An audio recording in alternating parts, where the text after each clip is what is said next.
आज की हमारी इस कहानी का नाम है स्कूल ट्रिप। यह एक सच्ची कहानी है। थोड़ा समय लगाकर अंत तक जरूर इस कहानी को सुनिएगा। और अगर आपको यह कहानी पसंद आती है तो एक कमेंट जरूर कीजिए। आपके एक कमेंट से मुझे बहुत मोटिवेशन मिलता है ताकि मैं और भी अच्छी कहानियाँ आप तक पहुंचा सकूं। तो चलिए शुरू करते हैं हमारी आज की कहानी स्कूल ट्रिप। आयुष बस में बैठा बस यही सोच रहा था कि वह पहाड़ कैसे होंगे। आयुष बस 15 साल का था। पिछले 3 साल से चंडीगढ़ में ही रह रहा था। फिर भी वह कभी हिमाचल की हसीन वादियों में नहीं गया था। पर उसका सपना इस स्कूल ट्रिप में पूरा होने वाला था। ढेर सारे लंच बॉक्स से खाना खाते हुए और अंताक्षरी खेलते हुए पूरा दिन बीत गया था। वह शिमला पहुंचने ही वाले थे कि पता नहीं कैसे उनकी बस, जो कुछ मिनट पहले एकदम ठीक चल रही थी, उसमें से धुआं निकलने लगा। रात बहुत हो चुकी थी और बच्चे साथ में थे, तो सब टीचर्स ने मिलकर फैसला लिया कि वह पास में ही एक होटल के अंदर रुक जाएंगे और सुबह मैकेनिक को बुलाकर बस ठीक करवाकर शिमला के लिए वहां से निकल जाएंगे। वह लोग पास के एक होटल तक पहुंचे। होटल दोनों तरफ से बड़े बड़े पेड़ और पहाड़ों से घिरा हुआ था। सब टीचर्स ने बच्चों को होटल में अलग अलग कमरों में बांट दिया और डिनर के बाद सब सोने चले गए। आयुष को अपने दो दोस्तों अमन और रोहन के साथ कमरा मिला था और वह बहुत खुश था क्योंकि वह दोनों उसके काफ़ी अच्छे फ्रेंड्स थे। आयुष, अमन और रोहन जब कमरे में गए तो कमरे की खिड़की से उन्हें जंगल के बीचों बीच एक झील दिखाई दी। उन सभी को याद था कि कैसे पिछली स्कूल ट्रिप पर रात में दो बच्चे ऐसी ही झील पर निकले थे और वह स्कूल के सबसे पॉपुलर बच्चे बन गए। तो उन तीनों ने भी प्लान बनाया कि इस बार वह भी कुछ कारनामा करेंगे। उन्होंने सोचा कि वह होटल से चुपके से निकल जाएंगे और उस झील पर जाकर फोटो खींचकर वापस आ जाएंगे। जैसे ही होटल का गार्ड सो गया, वह तीनों निकल गए। झील दिखने में तो होटल से ज़्यादा दूर नहीं लग रही थी, पर वह तीनों करीब आधा घंटा झील की तरफ चले जा रहे थे और जंगल का रास्ता था कि खत्म ही नहीं हो रहा था। ठंड बहुत ज़्यादा बढ़ चुकी थी और सुनसान जंगल में उन तीनों की ठंड के मारे हालत खराब हो रही थी। उन्होंने अपना फ़ोन चेक किया तो उसमें सिग्नल नहीं था। तब उन्हें लगा कि उन्हें झील का प्लान कैंसिल करके वापस होटल चले जाना चाहिए। अपने फ़ोन की फ्लैश लाइट के सहारे वह वापस होटल का रास्ता ढूंढने लगे। रास्ता ढूंढते ढूंढते अमन और आयुष, जो रोहन के साथ थोड़ा आगे चल रहे थे, पीछे मुड़े तो उन्होंने देखा कि रोहन वहाँ था ही नहीं। तभी उन्हें अपने पास से किसी के भागने की आवाज़ आई। वह बहुत घबरा गए क्योंकि वह रोहन को अकेला नहीं छोड़ सकते थे। तो उन्होंने कुछ कदमों की आवाज़ का पीछा किया। वीरान और घने जंगल के बीच वह उन कदमों की आवाज़ों का पीछा करते गए, जो कुछ मिनटों बाद बंद हो गई। रोहन उनको अभी तक नहीं दिखा था और अमन और आयुष अब बहुत ज़्यादा डरने लगे थे। लेकिन तभी उन्हें ऐसी आवाज़ आई कि मानो कोई ज़मीन खोद रहा था।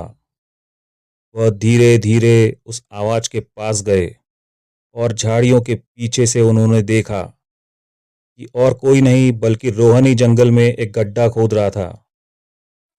उन्होंने डर के मारे रोहन को पुकारा। रोहन उनकी तरफ मुड़ा और उन्हें गुस्से से भरी आंखों से देखने लगा। उसकी आंखें एकदम काली पड़ चुकी थी, जैसे किसी ने उसकी अंदर से आंखें ही निकाल ली हो। अमन रोहन के पास गया और उसने रोहन के कंधे पर हाथ रखकर उससे पूछा कि उसे क्या हुआ है। लेकिन रोहन के कंधे पर हाथ रखते ही रोहन अमन के ऊपर चिल्ला उठा। रोहन ने उसे एक बहुत तेज धक्का दिया। अमन काफी दूर जाकर गिरा। रोहन के अंदर कोई अजीब सी शक्ति आ चुकी थी। आयुष भागा भागा अमन के पास गया। रोहन अब आयुष की तरफ बढ़ने लगा, और जैसे ही वह आयुष के पास आया, रोहन को अजीब से दौरे पड़ने लगे और वह बेहोश हो गया। आयुष उसको होश में लाने की कोशिश करने लगा, और जैसे ही रोहन को होश आया, उसने अमन की तरफ देखा और जोर जोर से चिल्लाते हुए कहने लगा, वह अमन के अंदर है। तभी आयुष ने देखा तो अमन सर झुकाए नीचे बैठा था। उसने अचानक से अपना सर उठाया और उसकी आंखें भी बिल्कुल काली पड़ चुकी थी। इससे पहले आयुष और रोहन कुछ कर पाते, अमन जो कुछ देर पहले तक चोटिल था, वह उठकर जंगल के अंदर भागने लगा। रोहन और आयुष ने उसका पीछा किया और फोन की फ्लैशलाइट में देखा कि अमन एक खंडहर की तरफ भाग रहा था। करीब जाकर देखा कि वह खंडहर दरअसल एक बहुत पुराना घर था, जिसे देखकर ऐसा लग रहा था कि वहां सालों से किसी भी इंसान ने कदम नहीं रखा था। दोनों बहुत ही डरे हुए थे और उनकी आगे जाने की हिम्मत नहीं हो रही थी। पर अमन को बचाने के लिए आयुष और रोहन उस खंडहर में घुस गए। ऊपर के फ्लोर से उन्हें एक आवाज आ रही थी। वह आवाज के पास पहुंचे तो जो उन्होंने देखा उस पर उन्हें विश्वास ही नहीं हुआ। उन्होंने देखा कि अमन बेहोशी की हालत में हवा में लटका हुआ था और एक बूढ़ी औरत उससे बात कर रही थी। उस औरत का चेहरा बेहद भयानक था। उसकी आंखें एकदम काली थी। खाल लटकी हुई और बिखरे हुए सफेद बाल उसे और डरावना बना रहे थे। वह दोनों उस औरत को देखते ही वहां से बाहर भागे। वह औरत भी उनके पीछे पीछे आने लगी। आयुष और रोहन जल्दी से सीढ़ियों से नीचे उतरे और उस खंडहर के घर के दरवाजे तक पहुंचे। उन्होंने जब मुड़कर एक बार पीछे देखा तो वह बूढ़ी औरत किसी कीड़े की तरह रेंगती हुई सीढ़ियों से उतर रही थी और उनके पास ही आ रही थी। वह किसी तरह वहां से निकलकर जंगल की ओर भागे और भागते चले गए। भागते भागते उन्होंने पता ही नहीं चला कि कब वह उस झील के पास आ गए थे, जिस झील की तलाश में वह होटल के बाहर निकले थे। रोहन और आयुष दोनों भागते भागते उस झील के अंदर गिर पड़े और डूबने लगे। उन्हें ऐसा लग रहा था कि जैसे कोई उन्हें अंदर खींच रहा हो। आयुष किसी तरह झील से बाहर आ गया, पर उसकी आंखों के सामने रोहन झील में डूब गया और वह कुछ भी नहीं कर सका। आयुष यह सब देखकर इतना घबरा गया कि उसे चक्कर आने लगे और वह वहीं बेहोश होकर गिर पड़ा। आयुष की जब सुबह आंख खुली तो वह उसी होटल के कमरे में था। वह भागकर बाहर गया तो बाहर पुलिस की बहुत सी टीम थी और जमीन पर सफेद चादर में लिपटी हुई रोहन और अमन की लाश पड़ी थी।